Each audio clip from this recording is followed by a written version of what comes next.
entrando também no seu lar, compartilhando um pouquinho mais da verdade. Essa verdade preciosa que a Seiichi trouxe à nossa vida cotidiana vai se ajeitando em todos aqueles assuntos que surgem. Que bom, não é mesmo? É assim que a gente vai aprendendo. É assim, muito interessante e com um profundo, como que eu poderia dizer, um profundo conhecimento sobre como a gente deve se disciplinar. Para onde vimos trazendo esse corpo carnal, mas trazendo também uma história na bagagem, porque sendo espíritos, nosso Deus, Pai, dos nossos antepassados e dos nossos pais. Então, para a gente abordar esse tema com bastante alegria e gratidão, qual o livro-texto que nós vamos os discípulos, companheiros do nosso Masaharu Taniguchi, Katsumi, a obra. E ele já inicia, olha só, a prosperidade e um dos pilares dessa obra literária. Porque no ginecologista, e um médico ginecologista que, graças à prática do ensinamento da Seiichi Noye, nós conseguimos solucionar todos os assuntos da vida cotidiana. Então, a partir do prefácio, ele diz a Ford Motor Company. Não posso deixar de admirar e praticamente sem posses. Qual é o segredo disso? De olhar uma porção de detalhes que vão surgindo na nossa vida. E você que já parte mais importante que vamos dizer é o pontapé inicial, para a gente dizer o princípio. Pois tudo existe dentro de nós. Pois tudo existe dentro de nós. De fato, agora é o professor Posses, mas disse: qualquer um possui tudo desde o princípio, pois tudo existe dentro de nós. Então, o que é que havia nele? O que é que havia no pensamento? Pensar. Vamos analisar juntos, vamos ver as colocações que o professor... Nós somos exatamente iguais. Conosco também pode acontecer o mesmo. A prosperidade está na minha mente, a sabedoria está, o amor, a alegria, a provisão, a harmonia, todos os atributos tenho. Basta que eu... Aí vem o segundo bloco de explicações do professor Kasumi. Eu preciso me adestrar, me disciplinar. E quando eu me disciplino, quando eu me organizo mentalmente, e aqui, com as atividades que normalmente eu vou realizando, eu vou alcançando o que ele explica no terceiro capítulo. Eu alcanço a plenitude. Então, tudo aquilo que está destinado a mim, eu posso conquistar. E vou conquistar assim de uma hora para outra? Não, aí que existe um processo interno de renascimento, de disciplinamento. Então eu posso alcançar essa plenitude e aí eu vou conhecer quais são os segredos então da prosperidade, que é o capítulo que fecha, o bloco de instruções que fecha essa obra literária maravilhosa. Então praticamente aqui já apresentei o livro para você. Olha que coisa maravilhosa. Então vamos falar um pouquinho sobre o segundo, que seria o segundo capítulo desta obra, que fala do adestramento. Como nós estamos aqui vivendo nesse mundo terreno, nós estamos lidando com as situações que vão acontecendo na nossa vida. Mas em tudo, o que é mais importante destacar é a nossa postura mental. É aquilo que a nossa mente passa a reconhecer. Porque conforme esse reconhecimento, conforme as palavras que eu utilizo, conforme a visualização, a contemplação que eu manifesto no momento da minha oração, é que a gente vai se adestrando para as coisas que vão acontecendo e encontrando a postura mental correta. Então, se tudo existe desde o princípio dentro de mim, o que eu faço com essa informação? Eu tenho alguma prova de que, se eu vejo a beleza de uma flor, se eu vejo a beleza de um pássaro, por que eu consigo enxergar a beleza num passarinho cantando ou numa linda flor desabrochando? Tudo não existe em mim desde o princípio? Então vamos esclarecer. Se eu reconheço a beleza da flor, a beleza do canto do pássaro, é porque tanto na flor quanto no pássaro existe algo que é comum ao passarinho e à flor. E que algo é esse? que existe entre nós em comum? A presença do belo, o senso de beleza, de estética. Então, assim, a gente vai desenvolvendo pontos de vista diferentes ao olhar e reconhecer aquilo que existe, não é? Dentro de cada coisa bonita que eu encontro nesse universo maravilhoso que está ao nosso redor. Imaginem só a visão do belo, por exemplo, que terá um professor de ikebana analisando uma flor. A ikebana já favorece aquele que a pratica, né? Que exerce essa habilidade maravilhosa de compor um arranjo seguindo princípios básicos, que é a cor, a beleza, a altura. Olha que bonito! Então é diferente a visão de um professor de ikebana para eu, por exemplo, que não sou uma professora nessa área, mas que também reconheço a beleza da flor.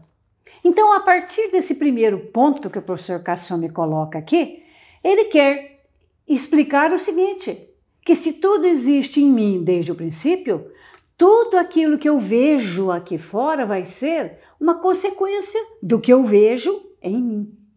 Porque tudo parte de mim e volta para mim.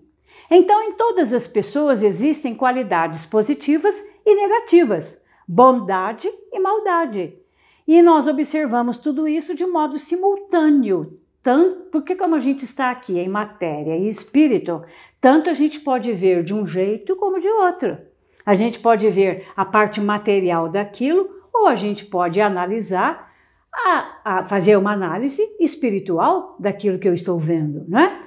E sendo assim, a gente vai olhando ao redor de nós e reconhecendo as coisas. Porque a partir desse olhar e desse reconhecimento é que eu vou me disciplinando para desenvolver uma visão, vamos dizer, espiritual sobre tudo. E isso começa a mudar o rumo de todas as coisas. Então, nesse sentido, ele diz aqui, na página 49, o esforço que se faz para procurar é essencial para extrair a bondade tanto do outro quanto de si. Estamos aqui focando a bondade, mas não se restringe apenas à bondade, a tudo que eu olhar e reconhecer manifestado aqui na minha frente, no ambiente ao meu redor. Então ele está citando aqui um elemento chamado esforço. E que seria esse esforço? A disciplina. Em vez de olhar o lado negativo, em vez de olhar, de reconhecer maldade, qual é o disciplinamento sugerido aqui a partir desse início do capítulo? É a gente procurar olhar aquilo que uma das normas fundamentais dos praticantes da Seicho-e nos esclarece. É ver o lado positivo das pessoas, coisas e fatos. Porque se eu me disciplinar, se eu me habituar a olhar, a analisar todos os fatos, o bom, a circunstância favorável, aquele ensinamento, a solução para tudo na minha vida. Então, o que compete a mim? Viver na vertical. O que é viver na vertical? É estar sempre conectado com a grande fonte. E a grande fonte é Deus, é a grande vida, é a grande energia do universo. Aí cada um vai denominando conforme os conceitos que utiliza quando se refere a esse ser maior, que sabe de tudo, que conhece tudo, que está em todos os lugares ao mesmo tempo. Pois é, então isso é um fato, já muito bem narrado aqui pelo professor Kasumi Tokuhisa. Mas chegamos agora num ponto que, como estamos aqui, vivendo uma experiência humana, né, terrena, a gente está sujeito às vacilações que o mundo ao redor nos oferece.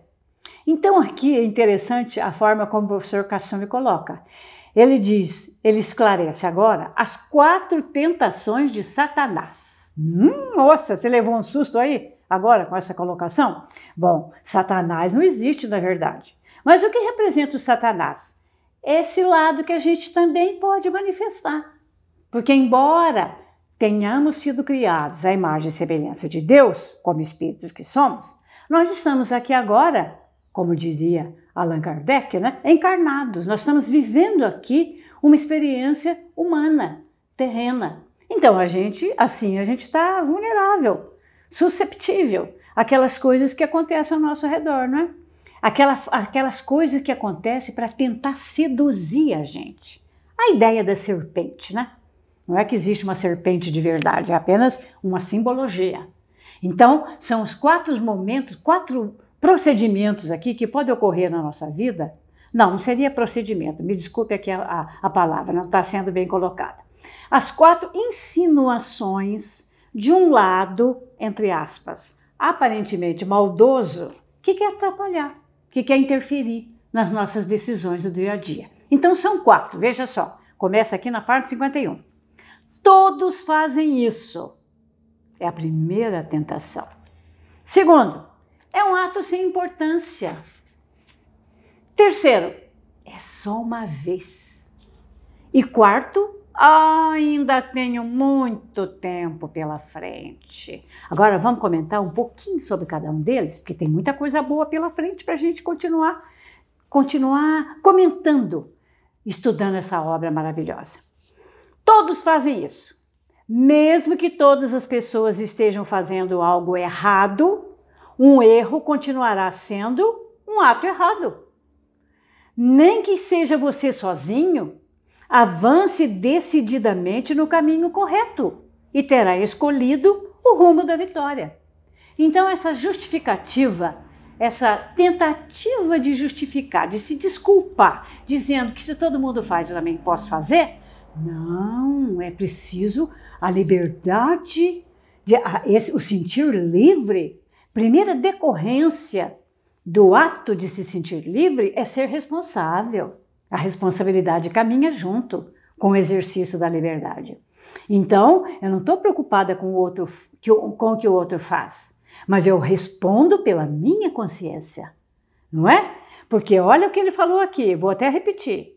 Mesmo que todas as pessoas estejam fazendo algo errado, um erro continuará sendo sempre um erro. Então, qual é o meu dever? É caminhar no disciplinamento, no reconhecimento daquilo que é correto, para dormir com a consciência tranquila. Ou melhor, para viver com a consciência tranquila. Então, vamos para o segundo, que é um ato sem importância. Olha o que ele comenta aqui na parte 52. Quando achamos que é um ato sem importância, nosso sentimento de culpa é menor. Mas, repetindo-o por muito tempo, acabamos nos acostumando e, sem querer, estaremos praticando erros bem maiores tranquilamente. Adquirimos um mau hábito através de pequeninas condutas incorretas. Olha a sedução que as situações que a gente vive nos trazem. Ou melhor, são oportunidades para a gente parar, pensar, colocar um propósito divino em primeiro lugar e tomar a decisão correta. Então nunca é um ato sem importância, porque tudo que acontece conosco vai nos trazer experiência e evolução. Vamos para o terceiro. É só uma vez. Ah, é só uma vez? Olha o que acontece aqui, o professor Katsumi fala. Na primeira vez, fazemos temerosamente. A gente vai com medo, meio inseguro, não é porque ninguém está vendo, não é mesmo? Sou eu sozinho aqui. Mas na segunda e terceira vezes, a nossa consciência já estará relativamente anestesiada. E aí a gente vai ficando cada vez mais ousado. Olha como é que uma coisa vai adentrando na outra. E como é importante a prática do bem, a decisão de agir de forma correta, não porque estão vendo, não porque você é cobrado, mas porque o Deus que está no meu interior se manifesta na minha consciência. E a minha consciência, sendo a do bem, a do agir de forma correta, ela fala mais alto. Então assim eu vivo uma vida plena de bons atos, de generosidade e todos aqueles atributos que vão e que fazem parte, né, da manifestação do amor da nossa vida. Aí ele diz aqui também, assim chegaremos ao ponto de não conseguirmos deixar de praticar tal ato errado. No começo, isso incomodará nossa consciência, mas com as sucessivas repetições, não sentiremos mais nenhum remorso, como se estivéssemos fazendo algo absolutamente normal. Quer dizer, o erro passa a ser um acerto. Olha só, acostumou com a coisa errada, ficou anestesiado para o lado do bem, então começa a pensar que o agir assim é correto. E a pessoa permanece nesse estado mental, em total desacordo com a essência divina dela, e com isso ela passa a atrair somente infelicidades. E o quarto, ainda tenho muito tempo pela frente. Olha a gestão do tempo. Tempo, na visão da Seitanoye, é vida. O que estamos fazendo aqui agora é vivificando o tempo. Nosso tempo é precioso. Então o professor Kasumi coloca aqui na página 53. Enquanto estivermos achando que ainda falta muito tempo pela frente, estaremos desperdiçando rapidamente o tempo que nos resta. E aqui abaixo, olha o que ele coloca. Antes de ler esse livro, eu não tinha consciência desse fato. Veja só.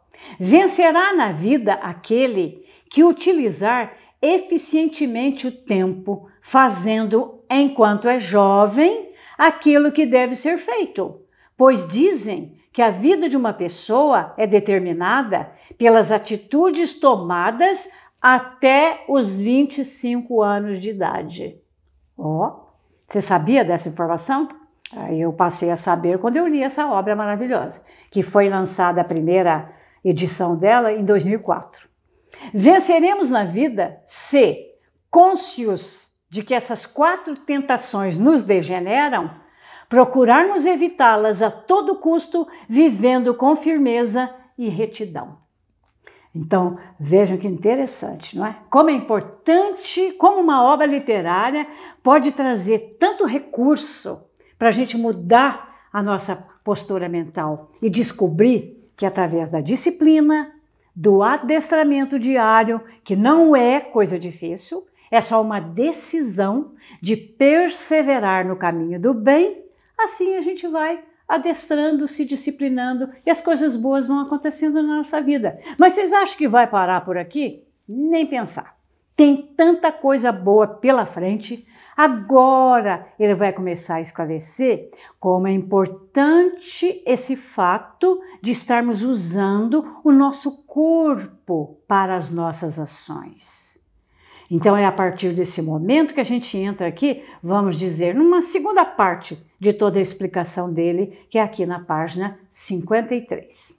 Então, o que o professor Kasumi Tukuhisa quis dizer com essa questão que ele aborda aqui na página 53, que nós temos que aprender a utilizar o corpo. Estamos aqui, nesse plano terreno, vestindo. O carnal também nos ensina, e nós precisamos aprender com ele. E em que sentido o professor Kasumi coloca aqui? É que nós precisamos dele para agir. Olha o que diz a oração. É orar, contemplar, visualizar e agir. Então, temos que aprender também a não ser só uma pessoa que argumenta, mas uma pessoa que age, que toma as decisões concretas, palpáveis. Porque assim, o saber é o conteúdo da sabedoria que todo mundo já tem. O discernimento para fazer as melhores escolhas. Mas quando eu ajo, quando eu entro em ação, isso vai virando o quê? Convicção. E a convicção vai gerando a autoconfiança, e aí em seguida eu utilizo aquilo numa circunstância da vida, eu compartilho, como você compartilha aí todas essas situações dos conhecimentos que a gente vai adquirindo graças às palestras, e com isso vem um novo conhecimento, um novo saber. Essa é a dinâmica. E o conhecimento não ocupa lugar no espaço. Quanto mais conhecimento a gente buscar, e isso virá o nosso saber interno, que a gente utiliza para as situações diárias, isso é que vai fazendo a gente evoluir, se disciplinar para as coisas boas da vida. Então, o professor Kasumi coloca na página 54, precisamos nos treinar inúmeras vezes até que o nosso corpo passe a se movimentar conforme a nossa vontade. Precisamos aprender com o corpo, isto é, através da repetição constante da mesma ação, nós precisamos imprimi-la no subconsciente. Então, à medida que eu vou repetindo as boas ações, olhando apenas o lado positivo, não é? Só os acertos, as falhas vão me trazer uma correção. Ótimo, também produzem evolução. Mas à medida que isso vai ficando impresso, né?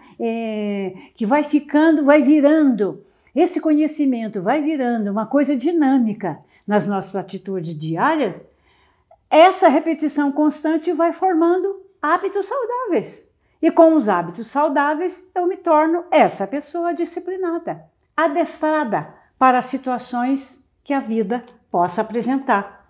Só poderemos afirmar que sabemos de verdade quando a repetição constante de uma ação ficar gravada no subconsciente e começar a se manifestar como uma atitude espontânea e natural.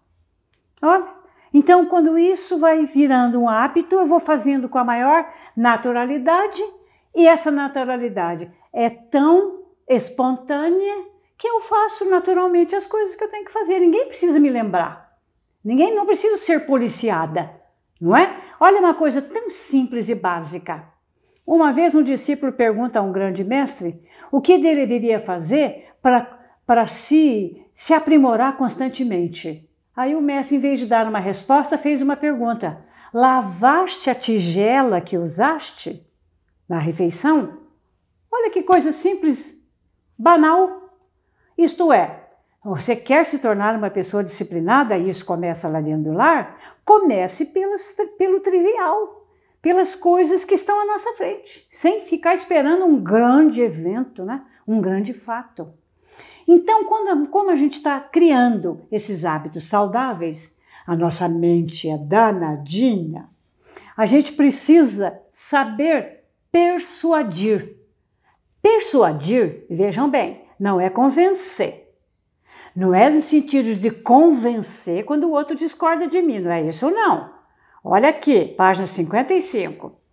A palavra persuadir tem a conotação de convencer o outro a qualquer custo, mas mesmo indo contra a vontade dele. Mas isso não é isso em absoluto.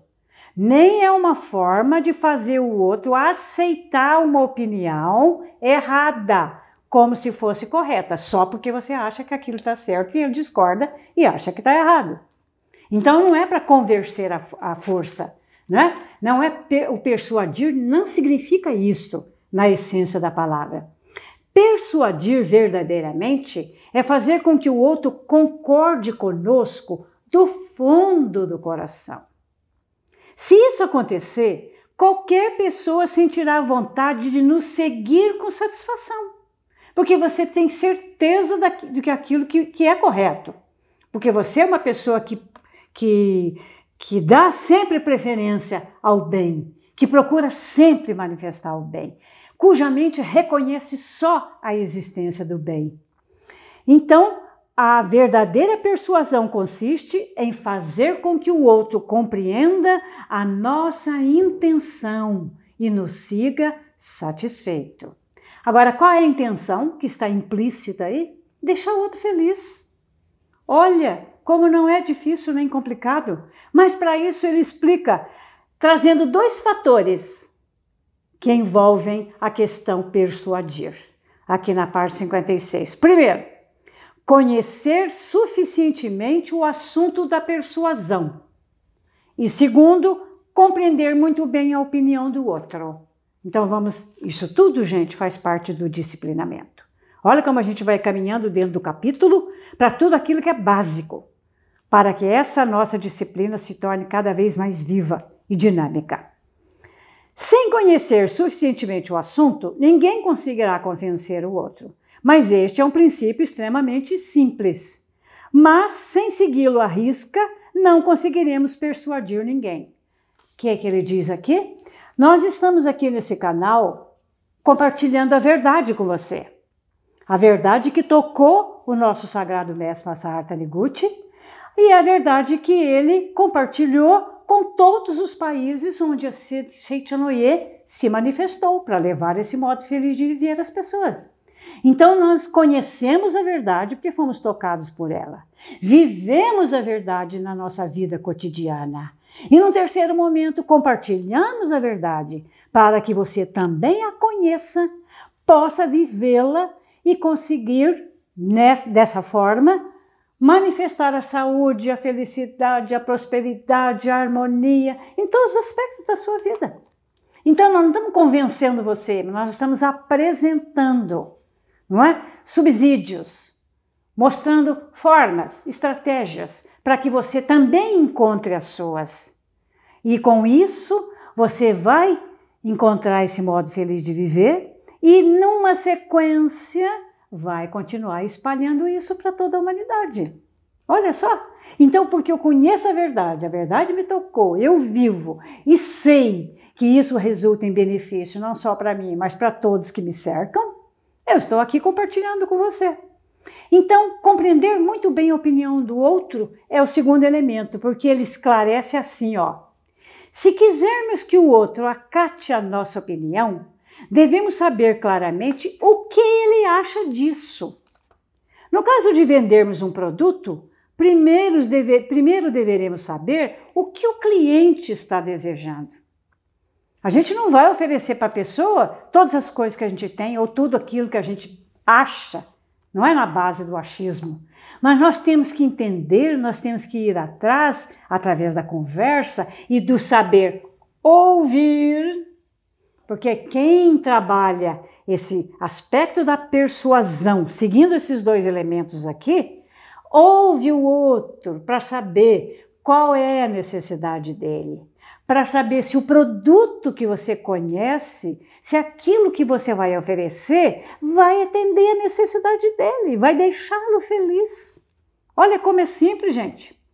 Quem consegue persuadir os outros com muita habilidade é uma pessoa que sabe ouvir a opinião alheia.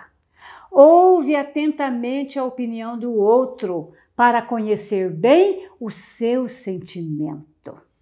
Olha, entra sentimento no caminho, no processo. E por quê? Porque quando a gente faz tudo impregnado de sentimento, e qual seria o sentimento aqui mencionado? Deixar feliz o outro. Se você abrir o seu próprio negócio, se você tem a sua empresa, na visão espiritualista da Cite Noé, é esse o ponto de partida. É a empresa de Deus, que nasceu de Deus, está sendo administrada por mim, com a finalidade de levar felicidade o maior número possível de pessoas. Então, quanto mais pessoas ficarem satisfeitas com o exercício da empresa que está sob os meus cuidados, maior felicidade se estenderá a toda a humanidade. E isso começa nas pequeninas coisas. Se adquirirmos a habilidade de persuadir os outros, não só seremos bem aceitos na sociedade, como também nos colocaremos numa posição de liderança. Lidero bem a mim. Exercício da liderança. A gente consegue também levar esse exercício da liderança àquelas pessoas que estiverem sintonizadas, que estiverem na mesma frequência. E assim todos vão se disciplinando. E aí, olha só, imaginando agora como se tornam as empresas que seguem essa filosofia como um ritmo de trabalho. Nossa, primeiro a gente filosofa, né? Mas o importante é colocar em ação, porque é aí que o resultado vem. Nesse aspecto, então, de levar felicidade para o outro, de saber ouvir o outro, tem uma coisa que pode ocorrer nesse processo, nesse relacionamento, né?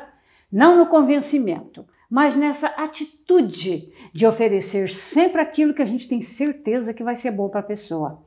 Nesse processo podem surgir críticas, advertências. Ah, como é importante a gente ouvir as críticas com flexibilidade, com docilidade. E aí o nosso professor Kasumi Tokuhisa diz aqui: alegar desconhecimento não serve de justificativa alguma, pois se infringirmos uma lei, mesmo desconhecendo-a, seremos punidos, mesmo desconhecendo-a. Então, o fato de conhecer aquilo que a gente oferece para o outro e de sempre oferecer o melhor é a certeza de ter a consciência plena e tranquila. A nossa tendência é acharmos que aquilo que pensamos ser correto é uma coisa correta, mas ponto de vista diferente todas as pessoas têm. A gente não pode ficar apegado a um ponto de vista achando que só a gente é correto e que as demais pessoas ao redor não. E assim estamos agindo de uma forma inflexível. E com isso estamos mais do que abertos, né, mais do que susceptíveis às críticas que virão. E quando que a nossa mente precisa se tornar aberta? Aqui vem um grande segredo. Não tomando a crítica ou a advertência para o lado pessoal. Porque aquilo que a gente aceita com docilidade e flexibilidade já está colaborando com a nossa mudança, com a nossa evolução, com o nosso disciplinamento. E aqui ele cita um exemplo, assim, um exemplo banal aqui, ó. Desejamos ir a Tóquio, mas na estação de Nagoya pegamos equivocadamente o trem que vai para Osaka. Eu quero ir para Tóquio, mas na estação onde eu estou, que é Nagoya, eu pego um trem para Osaka. Evidentemente chegaremos em Osaka, mas não em Tóquio. Então, da mesma forma, temos objetivo na vida, mas se tivermos um pensamento errado, acabaremos chegando a um ponto totalmente estranho. Então, se em tal ocasião alguém nos advertir do nosso erro, poderemos corrigir o nosso rumo e chegarmos ao destino pretendido. Então, olha o que está aqui na parte 59.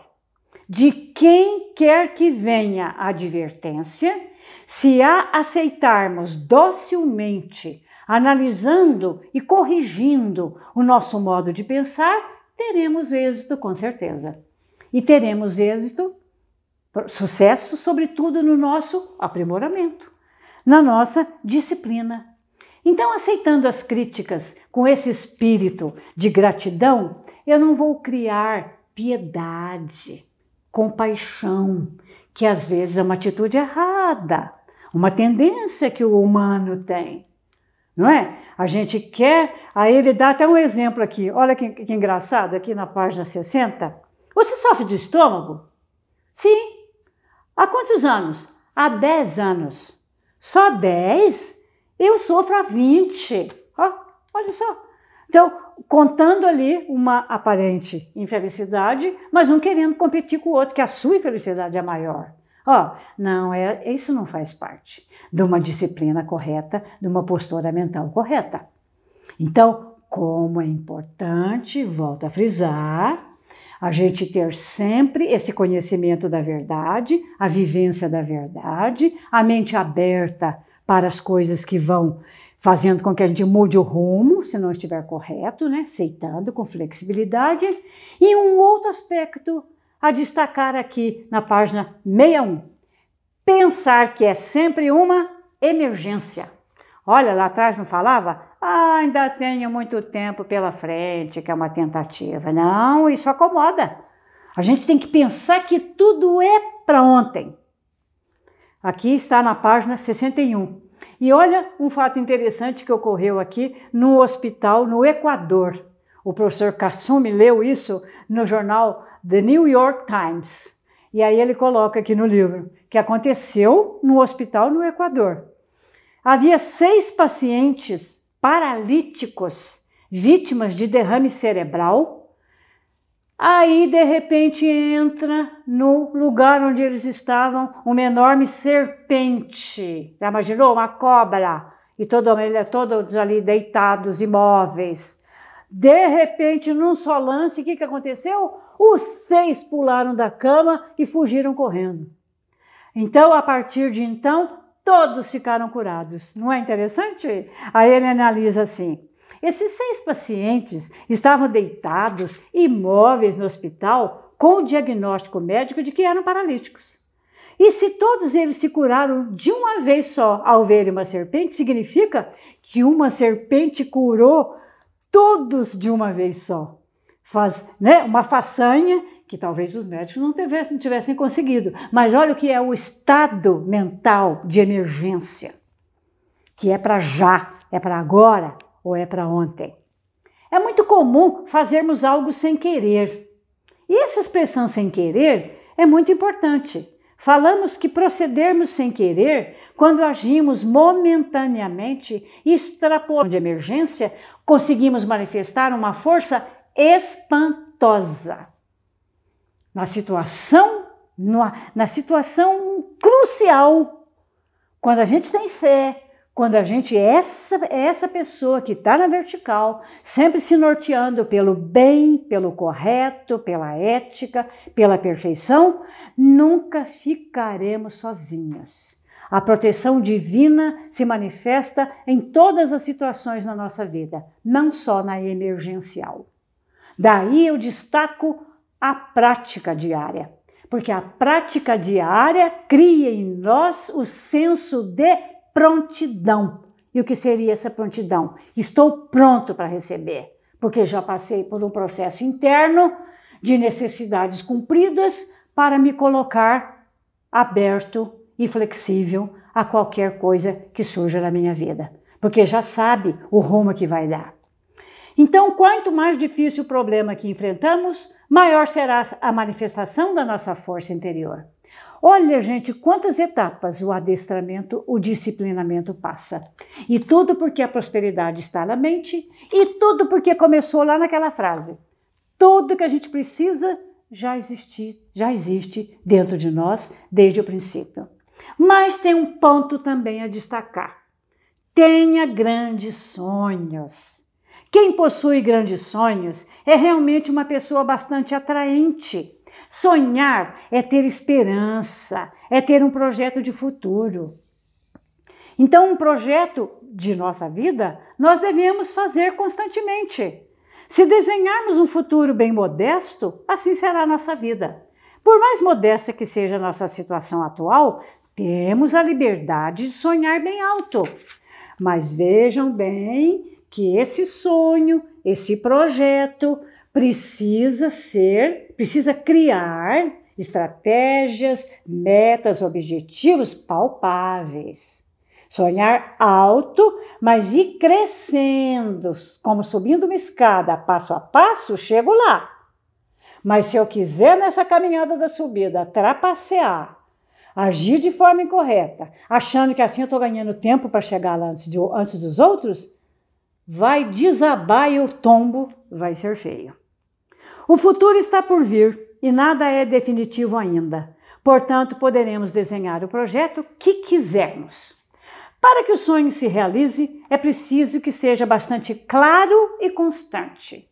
Então, o projeto tem que ter objetivos, metas, que aí vamos ter prazos, bem claros, não é? Bem práticos e, ao mesmo tempo, bem detalhados, mas coisas atingíveis. Porque se eu colocar muito alto e não conseguir chegar lá, isso vai trazer para mim o desapontamento, a decepção, e aí não vai ser bom. Então, por isso é sempre importante buscar a sabedoria de Deus, fazer a meditação Shinsokan, porque a meditação é a base para receber boas ideias. E a ação pelo lado correto, é a base para atrair pessoas que estão vibrando na mesma frequência que eu e que possam se tornar os meus colaboradores. Então, com esse pensamento, faz parte da disciplina extrapolar o senso comum, fazer aquilo que vai exigir de você um esforço maior. Vá além do senso comum. O que ele quer dizer com isso? Aí aqui ele dá exemplo até de alpinistas, de atletas, não é? Mas o importante é entender o básico, porque quando você adquirir o livro na nossa livraria virtual, seitinoye.org.br, assim você vai conseguir vislumbrar esse livro, os capítulos maravilhosos que eu já citei lá no início, e você vai ficar apaixonado por essa obra maravilhosa. Aí ele diz aqui na página 66, assim como o caranguejo cava um buraco do tamanho do seu corpo, nós, seres humanos, construímos nossa vida de acordo com o tamanho da nossa mente.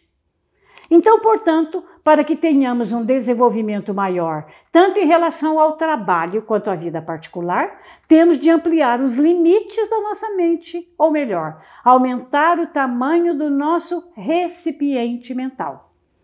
Então devemos abandonar aquela mentalidade que acredita ser impossível ir além do topo. E a todos nós, tudo é possível, mas olha a palavra, tudo é possibilidade. Tá que eu tenha possibilidade, que tudo já está dentro de mim, em forma de os bons projetos bem desenvolvidos, aí eu vou automaticamente me disciplinando, me adestrando e conquistando passo a passo algo sólido, algo que nada pode destruir, porque está baseado no bem, no belo, na ética, nas coisas corretas, ou seja, nos valores reais. A sociedade progride ininterruptamente. Se ficarmos atrasados em relação a esse progresso, seja individual ou empresarialmente, seremos derrotados. Para sermos vitoriosos, devemos progredir sempre. E para progredir, precisamos extrapolar os limites da nossa mente, isto é, do senso comum. E olha, veja como a Seiton é arrojada. Em vez da gente olhar o que está acontecendo ao redor, a gente extrapola esse olhar e acredita que atrás de todas as coisas que acontecem, ou as falsas aparências, existe o verdadeiro aspecto. E se eu visualizar esse verdadeiro aspecto, uma hora ou outra ele vai aparecer. Porque aqui é o mundo da manifestação, onde as coisas aparecem. Agora, o que aparece aqui? Aquilo que eu acredito e reconheço que já existe no meu mundo mental. Até ler A Verdade da Vida, eu não acreditava muito no futuro, está dizendo o professor Kassumi Tukurissa, médico ginecologista. E vivia preocupado com os fracassos do passado, fazia um enorme esforço para ajudar as pessoas. E quando não reconhecia os meus esforços, eu ficava desapontado e desiludido com o mundo. Lendo A Verdade da Vida, porém, aprendi que posso dominar meu destino e com toda certeza sou uma pessoa de muita sorte. Aliás, olha uma boa frase. Cada um de nós é Deus em ação. Seja o que for que está acontecendo, há sempre uma ação maior, uma sabedoria maior que se manifesta aqui agora, que é Deus. E se eu estiver conectado com Ele, na hora certa, eu vou manifestar aquilo que vai trazer o bem para mim. E Deus sabe aquilo que a gente está pronto para receber. Por isso que, estando conectado com Ele, tudo vai se resolvendo de uma forma harmônica. E o que é o mais gostoso? Em harmonia com pessoas, coisas e fatos. E assim a gente não tem remorso nenhum, não é? Não fica remoendo nada, porque não há o que remoer, não é? A gente não carrega o fardo do mundo, mas a gente não toma nada como pessoal. Mas tem um detalhe que também é extremamente importante destacar. Sejamos impecáveis com as palavras que a gente utilizar. Sejamos impecáveis com as palavras, isto é, busquemos a melhor, façamos o melhor. Na hora de agir, temos que agir pelo lado do bem. E ele diz aqui, a moral, que é o conjunto de regras de conduta da sociedade humana, também está se tornando cada vez mais liberal. O ser humano busca a liberdade, porque no fundo de sua mente existe o desejo de ser livre. Só que o desejo de ser livre vem imbuído do senso de responsabilidade. Então ele diz aqui, não seja uma pessoa de estreiteza mental, que seria mente estreita, os apegos. Quanto mais a gente se apega às coisas materiais, a fatos, a circunstâncias que a gente não consegue perdoar, encontrar um espírito de harmonia ali, a gente vai estreitando cada vez mais. E com isso, a gente vai ficando cada vez mais sensível às coisas aqui do plano onde nós estamos. Vão ficando mais vulneráveis, né? Então, qual seria a fonte de saúde e competência? Está aqui para fechar o capítulo. O nosso lar. O nosso lar tem a função de nos abastecer de novas energias. A energia está presente em todos os ambientes onde as pessoas estão, porque cada um carrega a sua forma energética de ser. Pode ser que alguém pense não haver relação alguma entre o nosso lar e a empresa onde trabalhamos, mas devemos saber que a iluminação do nosso lar é a fonte da manifestação plena da nossa competência profissional. Porque tudo aquilo que a gente vive dentro do nosso lar, nós carregamos conosco em forma de atmosfera. E a gente vai atraindo ao nosso redor fatos, circunstâncias, pessoas compatíveis com essa atmosfera.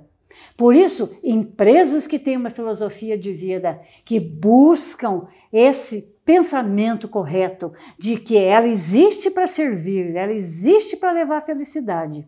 Quando existe esse pensamento, todos os projetos trabalham em harmonia, todos os funcionários desenvolvem grandes projetos e sempre com esse pensamento, deixar todo mundo feliz, não é? Aí, no final aqui ele fala do dinheiro. O dinheiro compra qualquer objeto, por mais caro que seja, mas não compra a amizade, não compra bons amigos. E fecha o capítulo dizendo, sozinhos nós não conseguimos realizar grandes negócios, mas quando temos muitos amigos e colaboradores bons, é que nós seremos vitoriosos. Só conseguiremos vencer na vida prezando nossos amigos com a mente magnânima e mútua confiança, porque tudo está baseado nos valores reais. Não foi maravilhoso? Você ficou aqui até o final para ver quais são os passos do verdadeiro disciplinamento? Parabéns! Que maravilha ter tido a sua companhia! E assim a gente vai, através dos livros e da prática do ensinamento, manifestando cada vez mais aquilo que lá no prefácio já falou. Tudo que no princípio já existe dentro de nós em forma de capacidade infinita. Mas quando a gente reconhecer isso e passar a usar todas as estratégias para que isso se apareça aqui agora, aí nós vamos encontrar essa prosperidade definitiva na nossa vida. E para encerrar, nada melhor do que uma boa oração desse...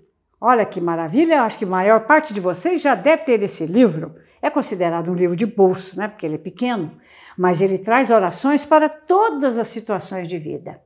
Então tem uma aqui, a página 62, que nós queremos compartilhar com você, porque essa é a melhor maneira de estar conectado com a grande fonte, que se chama Para Receber a Orientação Divina e que está na página, vou repetir, 62. Diz assim, olha, fique numa posição confortável enquanto você ouve e permita que as palavras dessa oração adentrem em você e encontrem essa possibilidade que existe dentro de você.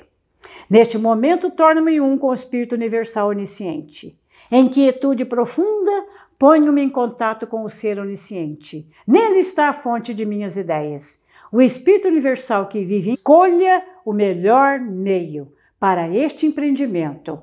Realize-o como ideia e depois no mundo concreto. Partindo do invisível mundo da existência verdadeira, passo pelo mundo da mente e finalmente chego ao mundo concreto. Oro, confiante na orientação do Espírito que existe em mim.